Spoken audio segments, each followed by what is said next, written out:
મેઇન્સના general સ્ટડીઝના 50માંથી 15 question આપણી ચેનલમાંથી બેઠા પૂછાયા છે. એક એકનું પ્રૂફ આપું છું તમને. અહીંયા થંબનેલ આવી જશે કયા વિડીયોમાંથી કયો ક્વેશ્ચન પૂછાયો છે. હું અગાઉ મારા ઘણા વિડીયોમાં કહી ચૂક્યો છું કે ક્લાસ 1ના મેઇન્સના પેપર સોલ્યુશન જોશો તો એનાથી તમને ક્લાસ 3ની ડીવાયએસઓની, નાયબ મામલતદારની, પીઆઈની, પીએસઆઈની એવી બધી એક્ઝામ્સમાં ઘણો ફાયદો થશે. સ્પેસિફિકલી કીધું છે તમને, અહીંયા લખવું નહીં. તો ફક્ત આટલામાં જ લખું, 30 થી 40 શબ્દોમાં જ લખું કે એક્સ્ટ્રા શીટ નહીં મળે. એટલે જે પેલા ઘણા બધા લાંબા લાંબા ગપ્પા મારે ને એ નથી જોતું. બને ત્યાં સુધી બ્લેન્ક ન છોડવા ક્વેશ્ચન. થોડું ઘણું પણ કંઈ લખ્યું હશે, માની લો 3 માર્કનો એક ક્વેશ્ચન છે, 1.5ની જગ્યાએ 1 મળે, અડધો મળે, કાંઈક મળે. અડધા માર્ક્સથી પણ ઘણા લોકો રહેલા છે પ્રિલિમ્સમાં, તો એ લોકોને પૂછી લેજો અડધા માર્કની કિંમત શું હોય. આધે માર્ક કી કિંમત તુમ ક્યાં જાનો ટોપર બાબુ. હું ના નથી પડતો, સેલ્ફ સ્ટડીથી ક્લિયર થઈ શકે. પણ તમારો પાયો બનાવવામાં જાતે જાતે તમને 2 વર્ષ લાગે, જે અમે તમારું કામ 6 મહિનામાં કરી દઈએ. 2 વર્ષનો પગાર કેટલો થાય જરાક જોઈ લેજો.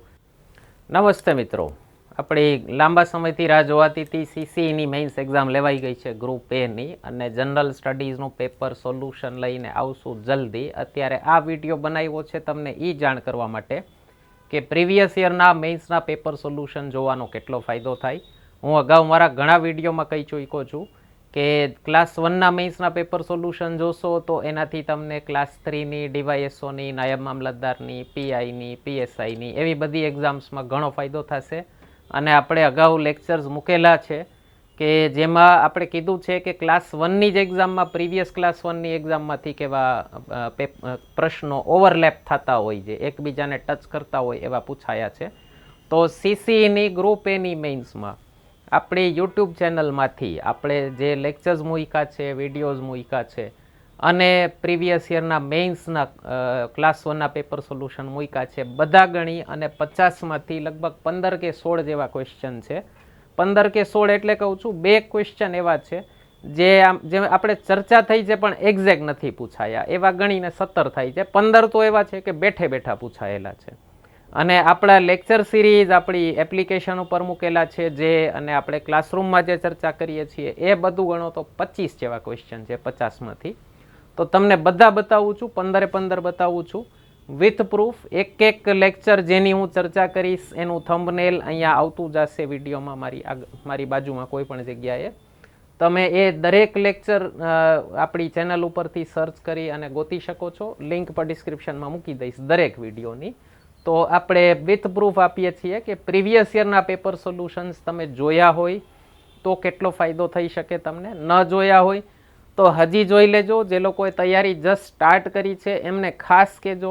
આપણી જીપીએસસી મેઇન્સ સિરીઝ આખી મૂકી છે છેલ્લા લગભગ 4-5 વર્ષથી. આપણે બધા પેપર સોલ્વ કરીને મૂકવાનો પ્રયત્ન રહે છે આપણો, તો એ બધા જ જોઈ લેજો. અને આના આપણે જલ્દી જ સબ્જેક્ટ વાઇઝ પેપર સોલ્યુશન લઈ અને જેટલા પોસિબલ થશે એટલા આવશું. તો સૌથી પહેલો જ ક્વેશ્ચન જનરલ સ્ટડીઝમાં છે સિંધુ ખીણની સંસ્કૃતિનો, ઇન્ડસ વેલી સિવિલાઇઝેશન. આપણે જીપીએસસી મેઇન્સ પેપર સોલ્યુશનમાં પણ વાત થયેલી છે. જીપીએસસીના પણ ફેવરિટ ટોપિક્સમાંનો એક છે.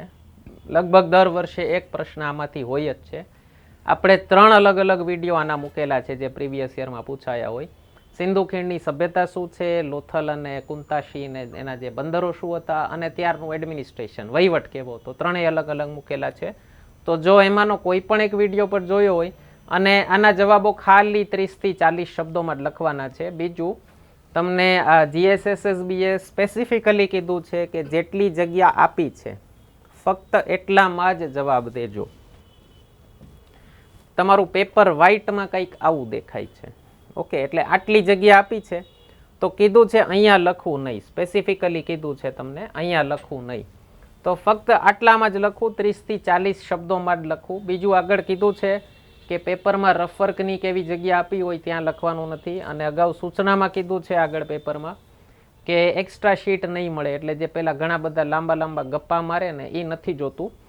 જ્યારે તમને તમારું એક્ઝામ બોર્ડ ટૂંકામાં લખવાનું કહે ને ત્યારે તમારા માટે ચેલેન્જિંગ થઈ જાય કે તમારે વધુ ડેટા ઓછા શબ્દોમાં લખવાનો છે, અને ત્યાં જ રાઇટિંગ સ્કિલ તમારી ચેક થાય કે ફાલતુ શબ્દો કેટલા લખો છો. એટલા માટે આન્સર રાઇટિંગ પ્રેક્ટિસ ખાસ કરવી જોઈએ, અને કોઈક જાણકાર માણસને બતાવવું જોઈએ કે મેં લખ્યું છે બરાબર છે, તમારા શબ્દોથી તમારી વાત સામેવાળા વ્યક્તિ સુધી પહોંચે છે કે નહીં, ડિલિવર થઈ જાય છે કે નહીં, અને કયા ફાલતુ શબ્દો લખ્યા છે, બિનજરૂરી શબ્દો કયા લખ્યા છે, જેના વગર કામ ચાલી શકતું હતું. એ એક પ્રેક્ટિસ ખાસ કરવી જોઈએ મેઇન્સ માટે. પેપરનો ત્રીજો પ્રશ્ન છે રૈયતવારી અને મહાલવારી પ્રથા ટૂંકમાં જણાવો. આપણે ક્લાસ 1ની મેઇન્સમાં પૂછાયેલો ક્વેશ્ચન આપણે અલગથી વિડીયો પણ મૂકેલો છે આનો, જમીનદારી, રૈયતવારી, મહાલવારી. ન જોયો હોય તો જોઈ લેજો, બહુ ઇઝી ભાષામાં એક્સપ્લેન કર્યો છે. ખાલી 30 થી 40 શબ્દોમાં તમારે લખવાનું છે. અમે તો 200 શબ્દનો ડેટા આપી દીધો છે, તો આરામથી લખી શકશો. પાંચમો પ્રશ્ન છે આઝાદીની લડતમાં આઝાદ હિન્દ ફૌજ અને સુભાષચંદ્ર બોઝનો ફાળો અનન્ય છે. આનો એક લેક્ચર અમે રેકોર્ડ કરી નાખ્યો છે આ વખતે, જે આપણું હિસ્ટ્રીનું રેકોર્ડિંગ થયું ને. મારો પ્લાન છે કે અમુક વાર્તાઓ યુટ્યુબ ઉપર પણ મૂકવી, તો એ મૂકી દઈશ જલ્દી જ. પણ અત્યારે હું આને ક્લેમ નથી કરતો કે આપણા વિડીયોમાંથી છે, અમારા ક્લાસરૂમના લેક્ચર્સમાંથી તો છે જ.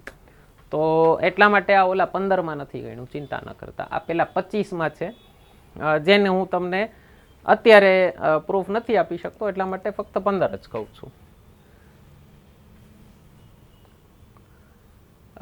સાતમો ક્વેશ્ચન છે સિનેમા સમાજના આનંદ, સંઘર્ષ અને જટિલતાઓને પ્રતિબિંબ કરે છે. સિનેમા અને સમાજ ઉપર જીપીએસસીએ ઘણા પ્રશ્નો પૂછેલા છે, જેમ કે પેરેલલ સિનેમા ઉપર પૂછેલો, આપણે ચર્ચા થયેલી છે.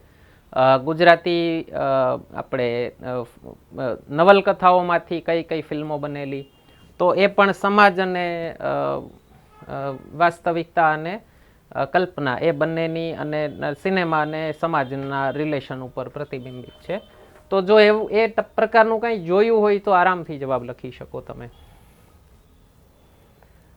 પિઠોરા લોકચિત્રકલા, અગેન આપણે ક્લાસ 1 મેઇન્સ પેપર સોલ્યુશન, માતાની પછેડી અને પિઠોરા ચિત્રકલા પૂછેલો છે, આપણે વિડીયો મૂકેલો છે, જોઈ શકો છો એ પણ.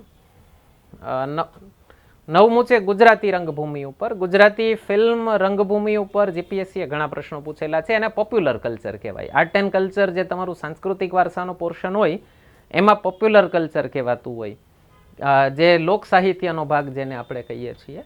તો ગુજરાતી રંગભૂમિના ઇતિહાસનો એક આપણે વિડીયો મૂકેલો છે, અને એમાં જસ્ટ એક ઉડતી ચર્ચા થયેલી કે પારસી સાહિત્યકારો, પારસી થિયેટરથી શરૂઆત થઈ હતી ગુજરાતી થિયેટરની, એના ઇતિહાસમાં વાત થયેલી છે. આમાં ફક્ત પારસી સાહિત્યકારોનું પૂછી લીધું છે. ન ખ્યાલ હોય અને ખાલી એટલો ખ્યાલ હોય કે શરૂઆત એનાથી થઈ હતી, 30 થી 40 જ શબ્દો લખવાના છે, આરામથી લખી શકો. બને ત્યાં સુધી બ્લેન્ક ન છોડવા ક્વેશ્ચન, હા, બને ત્યાં સુધી કોરા ન છોડવા. થોડું ઘણું પણ કંઈ લખ્યું હશે તો તમને માની લો 3 માર્કનો એક ક્વેશ્ચન છે, તો 1.5ની જગ્યાએ 1 મળે, અડધો મળે, કાંઈક મળે. અડધા માર્ક્સથી પણ ઘણા લોકો રહેલા છે પ્રિલિમ્સમાં, તો એ લોકોને પૂછી લેજો અડધા માર્કની કિંમત શું હોય. આધે માર્ક કી કિંમત તુમ ક્યાં જાનો ટોપર બાબુ. હા, લોકમેળાઓ, અગેન લોકમેળા ઉપર આપણે વિડીયો મૂકેલો જ છે, તો ત્યારે આદિવાસી લોકમેળાઓ પૂછી લીધા હતા. આમાં જનરલ આપ્યું છે, તો બીજા પણ એડ કરી શકો જે તમને તમારી નજીકના ખ્યાલ હોય. ભવનાથનો, તરણેતરનો, ઘેડનો, માધવપુરનો, કોઈ પણ જે તમને ખ્યાલ હોય એના પણ એડ કરી શકો. પર્યાવરણને લગતા COP21ની વાત આપણે તમારા એન્વાયરમેન્ટના ટીચર કરે જ છે લેક્ચર્સમાં. આને ગણ્યો નથી મેં પેલા 15માં.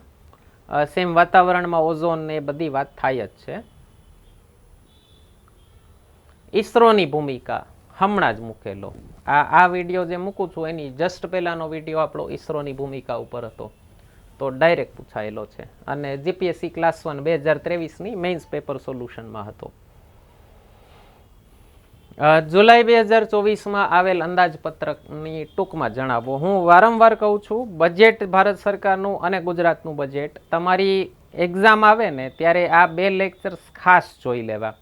તમારી એક્ઝામ જાન્યુઆરીમાં પણ હોય ને તો પણ ગઈ ફેબ્રુઆરીનું બજેટ જોઈ લેવું. બજેટ હંમેશા એવરગ્રીન વસ્તુ કહેવાય.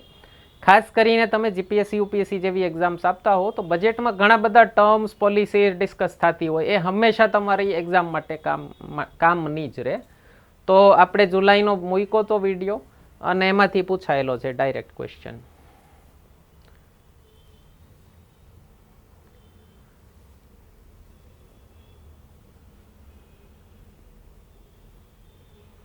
ક્વોડની, રિઝર્વ બેંકની, મોનેટરી પોલિસી કમિટીની આ બધી ચર્ચા આપણે લેક્ચરમાં થાય છે, એટલે હું તમને આમાં 15માં નથી ગણાવતો.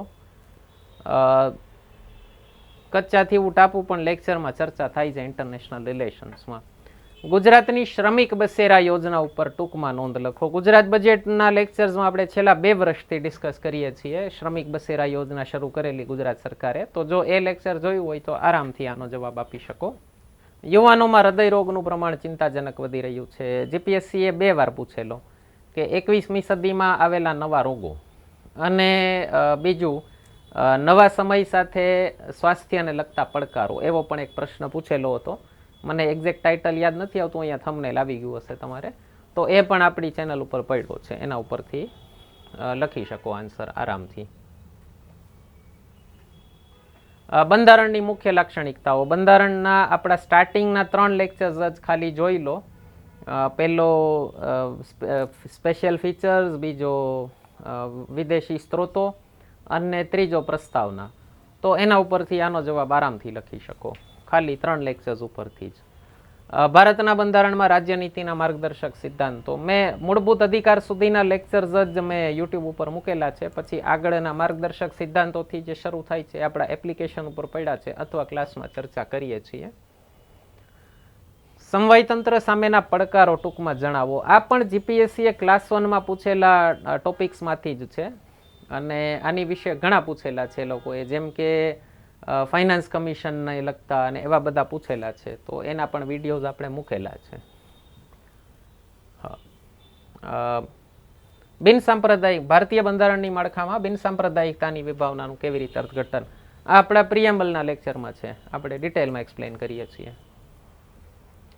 બંધારણનો 42મો તેમજ 44મો સુધારો. આ અગેન લેક્ચર સિરીઝમાં આપણી યુટ્યુબ ઉપર નથી, આપણા એપ્લિકેશન ઉપર પડ્યું છે, એમાંથી છે. આને 15માં નથી ગણ્યું, ચિંતા ન કરતા. હા, મહિલા આરક્ષણ 106મો બંધારણીય સુધારો. આપણે ડિટેલમાં લેક્ચર મૂક્યો તો યુટ્યુબ ઉપર પડ્યો છે અને એના ઉપરથી 30-40 શબ્દો તો આરામથી લખી શકો. 200 શબ્દનો 1000 શબ્દનો એસે લખી શકો, એટલું ડિટેલમાં આપણે એક્સપ્લેન કર્યું છે. એટર્ની જનરલ, એડવોકેટ જનરલની ફરજો અગેન આપણે ક્લાસમાં ડિસ્કસ થઈ જાય અને 15માં નથી ગણ્યું, ચિંતા ન કરતા. હા, આ બધાનો બંધારણનું તો સોલ્યુશન લગભગ જલ્દી જ લઈ આવીશું. ન્યાયિક સમીક્ષા એટલે શું? અહીંયા છે ને જરાક શબ્દ નવો પ્રયોગ કર્યો છે જીએસએસએસબીએ, તમારા માટે નવો શબ્દ છે. આપણે ગુજરાતીમાં આને આપણે કહીએ છીએ કાયદાનું પુનરાવલોકન. ઇંગ્લિશ શબ્દ છે જ્યુડિશિયલ રિવ્યુ. જ્યુડિશિયલ એટલે કાયદો ન થાય, જ્યુડિશિયલ એટલે ન્યાયિક થાય. જે ન્યાયાધીશ કરે એ જ્યુડિશિયરી કહેવાય, જે ન્યાય કરે એને જ્યુડિશિયલ કહેવાય. અને રિવ્યુ એટલે પુનરાવલોકન, સમીક્ષા. તો આને ન્યાયિક સમીક્ષા. આપણો 11મો લેક્ચર બંધારણ લેક્ચર સિરીઝનો યુટ્યુબ ઉપર પડ્યો છે, અનુચ્છેદ 32માં જે આપણે ચર્ચા કરીએ છીએ. અને પહેલો લેક્ચર મૂળભૂત અધિકારનો, મીન્સ આપણી લેક્ચર સિરીઝમાં લગભગ 5મો લેક્ચર છે, 5મો કે 6થો લેક્ચર છે. તો એમાં પણ આપણે આની ચર્ચા થયેલી છે અને 11મા લેક્ચરમાં પણ ચર્ચા થયેલી છે. અને બંધારણ લેક્ચર સિરીઝ આપણી ન જોઈ હોય જોઈ લેજો. ઘણા લોકો એમ કહે છે કે તૈયારી શરૂ કરી છે, પહેલાં હું બેઝ બનાવી લઉં પછી ક્લાસ જોઈન કરું. મારા ભાઈ, બેઝ બનાવવાનું કામ જ ક્લાસીસનું હોય. અમે લોકો તમને અમારા અનુભવનો નિચોડ આપી દઈએ. ઘણા સ્ટુડન્ટ્સ એવું માને છે કે સેલ્ફ સ્ટડીથી જ ક્લિયર થવાય. હું ના નથી પડતો, સેલ્ફ સ્ટડીથી ક્લિયર થઈ શકે, પણ તમારો પાયો બનાવવામાં જાતે તમને 2 વર્ષ લાગે, જે અમે તમારું કામ 6 મહિનામાં કરી દઈએ. 2 વર્ષનો પગાર કેટલો થાય જરાક જોઈ લેજો, સ્ટાર્ટિંગ સેલેરીથી ગણી લેજો. તમે 2 વર્ષ જાતે તૈયારી કરો, કેટલું નુકસાન જાય.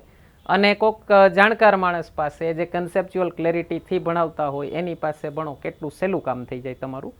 આપણી ચેનલ ઉપર બંધારણ લેક્ચર સિરીઝ પડી છે, ન જોઈ હોય જોઈ લેજો. વૈદિક મેથ્સની લેક્ચર સિરીઝ પડી છે, એ પણ ન જોયો જોઈ લેજો. બંનેના કોર્સીસ એપ્લિકેશન ઉપર આવી ગયા છે, પરચેઝ કરી લેશો, ખૂબ ફાયદો થશે. આવનારી પ્રિલિમ્સ એક્ઝામ ક્લિયર કરવામાં ફક્ત 2 કોર્સીસથી 40% જેવું કટ ઓફનું કામ થઈ જશે. જાહેરીતની અરજી પીઆઈએલ અગેન આપણા બંધારણ લેક્ચર સિરીઝ 11મો લેક્ચર અનુચ્છેદ 32 આપણે બંનેની ચર્ચા કરીએ છીએ. આમ તો બંને જોડાયેલા જ છે. જ્યુડિશિયલ રિવ્યુ માટે પીઆઈએલ થઈ શકે. ઓકે.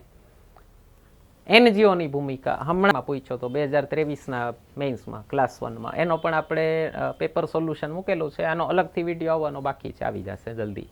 સંયુક્ત રાષ્ટ્ર સુરક્ષા પરિષદ, યુનાઇટેડ નેશન સિક્યોરિટી કાઉન્સિલ, આપણે લેક્ચર્સમાં ડિસ્કસ થાય છે. આઈઆરની લેક્ચર સિરીઝ જલ્દી જ આવશે યુટ્યુબ ઉપર. હા, લગભગ સ્ટાર્ટિંગના 2-3 લેક્ચર મૂકી દઈશું તમારા માટે.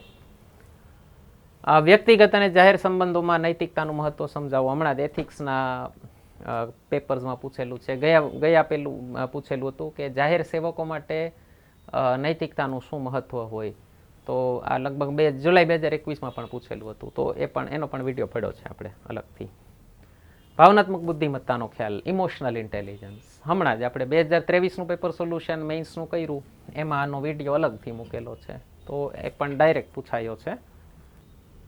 FII અને FDIનો ડિફરન્સ ઇકોનોમિક્સના સ્ટાર્ટિંગના લેક્ચર્સમાં જ ચર્ચા થતી હોય છે. ઇકોનોમિક્સના લેક્ચર્સ અમારે બસ રેકોર્ડ થવામાં જ છે. તો પ્લાન છે અમારો ક્લાસ 1ની એક્ઝામ પહેલાં તમને આખો GPSCનો કોર્સ એપ્લિકેશન ઉપર આપી દેવો.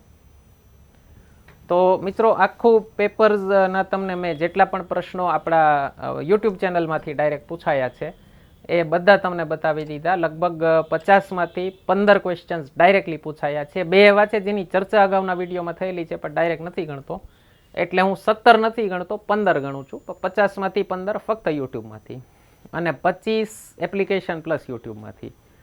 તો મારા ખ્યાલથી સારું પરફોર્મન્સ કહેવાય. કોઈ પ્રશ્નો હોય કમેન્ટ સેક્શનમાં પૂછી શકો છો. વિડીયોને લાઇક કરવાનું, ચેનલ સબસ્ક્રાઈબ કરવાનું, મિત્રોમાં શેર કરવાનું ભૂલતા નહીં. ધન્યવાદ.